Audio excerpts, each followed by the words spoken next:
What if I told you that little squirrel you just saw launch off a tree branch isn't just jumping, he's basically pulling off Olympic-level parkour without even thinking about it? Seriously, watch one for 5 seconds. This guy goes from branch to fence to rooftop, like gravity is just a suggestion. Meanwhile, most of us trip over a sidewalk crack and reconsider our entire life. So how are squirrels doing this? First off, balance. Their tails aren't just for looks. That fluffy thing is basically a built-in stabilizer. Mid-air, they use it like a steering wheel, adjusting direction and keeping themselves from spinning out like a bad shopping cart.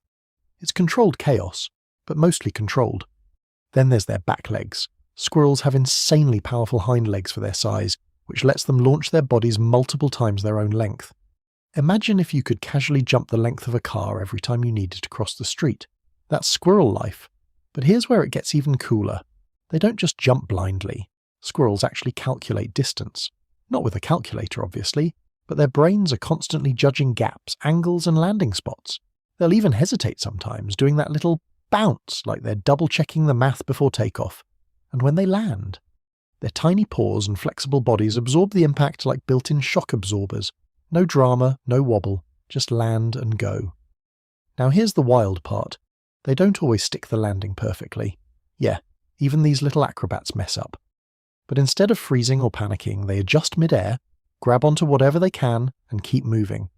It's not about perfection, it's about recovery. Kind of makes you look at risk a little differently, doesn't it? Because squirrels aren't waiting for the perfect jump, they're trusting their ability to adapt if things go sideways.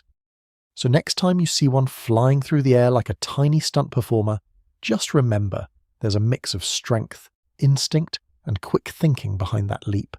And maybe the real question is, if a squirrel can take that kind of leap without overthinking it, what's stopping you from making yours?